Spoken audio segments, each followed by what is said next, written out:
नर्मदे हर सभी साथियों को आज हम जानेंगे कि हमारा मन भक्ति में क्यों नहीं लगता है। क्या कारण है जिससे हमारा मन अस्थिर होता है, एक जगह नहीं रहता है और न ही भक्ति में लगता है और न किसी कार्य में लगता है। तो आज हम जानते हैं कि हमारा मन भक्ति में क्यों नहीं लगता है। प्लीज़ आप इस वीडियो में बने रहिए ताकि आपका भी ध्यान भक्ति में भी लगे और भटके ना। अधिकांश ऐसा होता है कि हम जब पूजा पाठ करने बैठते हैं तो हमारा मन कहीं और ही सोचने लगता है। वो कारण आज हम जानेंगे कि हमारा मन क्यों विचलित होता है। सेकेंड फोटो से आप समझिए हमारा मन भटकता क्यों है। हमारा मन क्या होता है, स्वभाव से ही चंचल होता है। चंचल से अभिप्राय हमारा मन कभी भविष्य की चिंता में लग जाता है या कभी पुरानी बातों में उलझ जाता है या इच्छाओं में भटकता है। जैसे कि हम कभी कुछ ऐसी बातें सोचने लग जाते हैं जो पूर्व में बीत चुकी है। ऐसी बातों को ध्यान में नहीं रखना चाहिए हमें, और इच्छाओं को भी नियंत्रण में रखना चाहिए, न कि हमें इच्छाओं में ढल जाना चाहिए, जिससे हम मन को भटकने से रोक सकते हैं। किन कारणों की वजह से हम भक्ति नहीं कर पाते, जानिए। संसार की चिंता और तनाव। हम परिवार या समाज के बंधनों में इस तरह से बंधे हुए हैं कि हम पीढ़ी दर ही कार्य करते रहते हैं। हमारे पिता अगर पढ़ाई किए हैं तो हम भी पढ़े हुए हैं, हमारे पिता अगर मज़दूर है तो हम भी मज़दूर हैं। हमारा सबसे पहला माइंडसेट होना चाहिए कि हमें क्या करना है, क्या करना है। हमें ये माइंडसेट हमारा पहले क्लियर होना चाहिए। हमें भक्ति भी करना है, प्लस हमारा जो टारगेट है, गोल है, उसे भी अचीव करना है। सेकेंड पॉइंट क्या है, धन, इच्छाओं और भौतिक सुखों का मोह। हमें धन भी कमाना है, हमारे परिवार के लिए जो हमने इच्छाएं प्रकट की है, हमारा परिवार सुख शांति और समृद्धि से रहे, भक्ति भी करें, तो हमें वो भी करना है।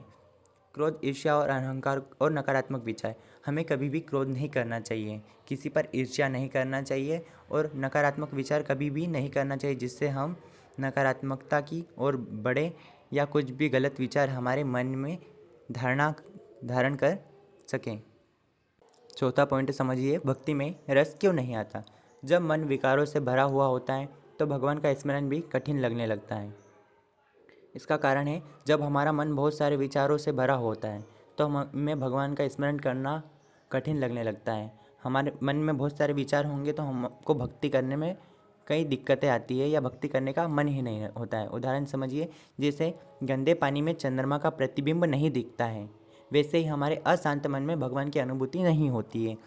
जैसे गंदा पानी जो होता है उसमें भगवान का प्रतिबिंब हमें वापस नहीं दिखता है, वैसे ही हमारा जो अशांत मन होता है या अस्थिर मन होता है, जो सभी तरह के विचारों को एक ही बार में सोचता है, तो हमारे से भगवान की भक्ति उस समय नहीं होती है।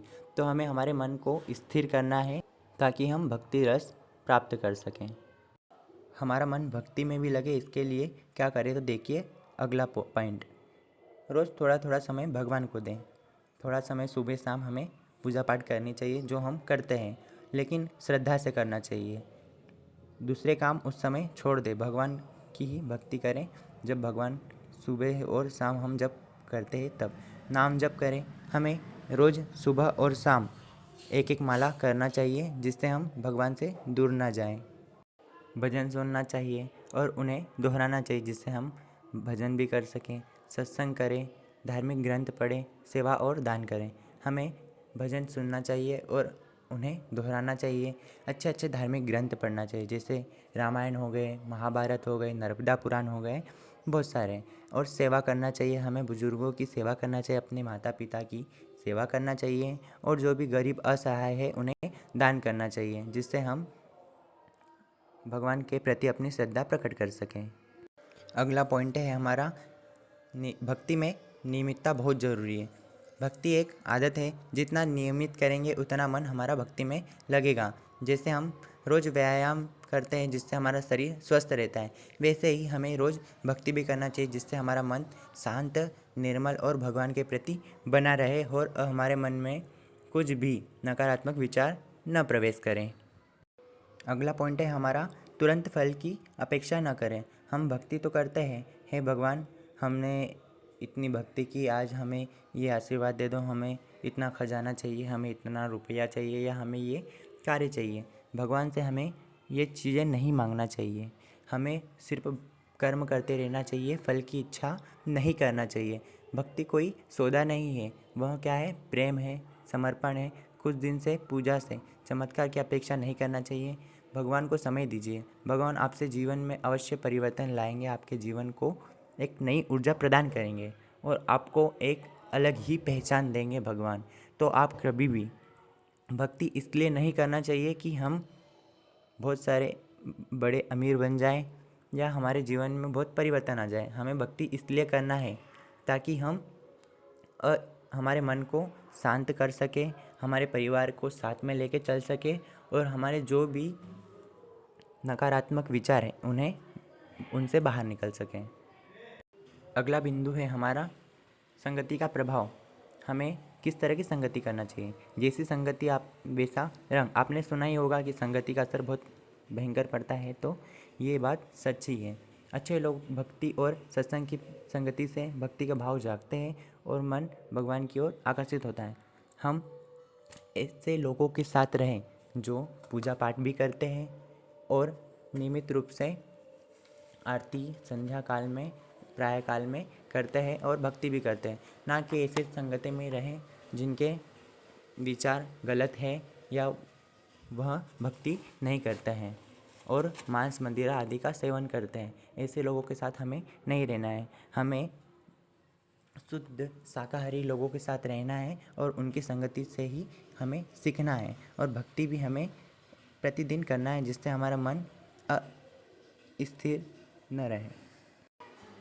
हमें भगवान को हमेशा याद रखना चाहिए, चाहे जैसा भी समय हो। भगवान को याद रखना चाहिए, वह आपके साथ है, आपकी हर बात जानते हैं और सही समय पर आपकी मदद अवश्य करेंगे। हमें कुछ भी कार्य करने से पहले भगवान को समर्पित कर देना चाहिए। हे प्रभु, हमारे ये कार्य सक्षम हो, और हमें कुछ भी कार्य करने से पहले भगवान का नाम ले लेना चाहिए और प्रतिदिन भक्ति करना चाहिए। अगला पॉइंट है छोटे छोटे कदम हमें भक्ति की ओर ले जाते हैं। हमें रोज़ ज़्यादा नहीं तो सिर्फ 5 मिनट भगवान को देना है, जिससे हम भक्ति में लगे रहें और हमारा मन भटके ना और हमारे मन में गलत विचार नहीं आए। अगला पॉइंट क्या याद रखें? मन का भटकना स्वाभाविक है। मन तो चंचल है, कभी भी भटकता है। हमें अपने मन को वश में रखना चाहिए। नियमित भक्ति से मन लगे रहता है। हमें प्रतिदिन भक्ति करना चाहिए, तुरंत फल की अपेक्षा न करें। कर्म करते रहना चाहिए, फल की अपेक्षा नहीं करना चाहिए।